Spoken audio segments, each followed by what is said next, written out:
Барлықтарыңызға қайырлы күн. Менің каналыма қош келдіңіздер. Бүгін сіздерге осындай чизкейк сияқты өте дәмді, нәзік болып шығатын сметанник пирогының жасалу жолымен бөлісетін боламын. Видеоны соңына дейін қарауды ұмытпаңыздар. Өте дәмді болып шығады. Негізі суыған соң кесу керек, бірақ біз шыдамай ерте кестік, бірақ сонда да өте нәзік, дәмді болып шығады. Алдымен ұнымызды електен өткізіп аламыз. Үстінен қамыр қопсытқыш саламыз.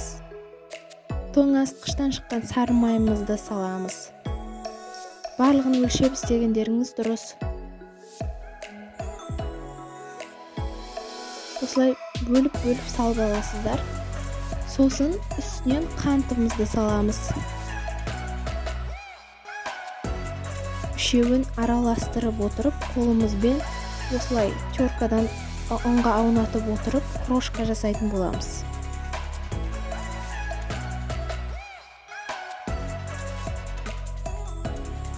Біз песочный тесто жасап жатырмыз. Міндетті түрде осылай сары майды ұнға аунатып отырып істеңіздер. Бір жұмыртқамызды салып, қамыр илейміз. Қолымызбен жақсылап қамыр илейміз.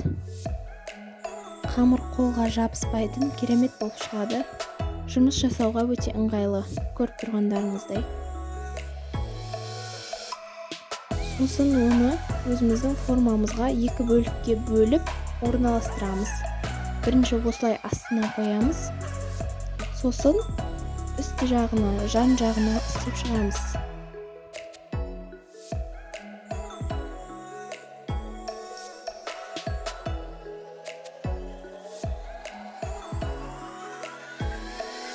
Осылай формамызды толықтай жақсылап біркелкі етіп шығамыз. Үстіне құятын сметана заливкасын дайындаймыз.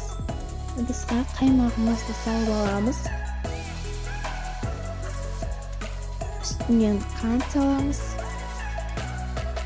Сосын жұмыртқаларымызды жарамыз. Қаймақ міндетті түрде 20% болу керек. Жақсылап араластырамыз, шанышқымен араластырыңыздар, көп араластырудың қажеті жоқ. Осылай құйып, пісіріп аламыз. Суыған соң барып кесіңіздер. Өте дәмді болып шығады. Міндетті түрде жасап көріңіздер. Видео ұнаса лайк басып, пікір қалдыруды ұмытпаңыздар. Алда керемет рецепттермен бөлісетін боламын.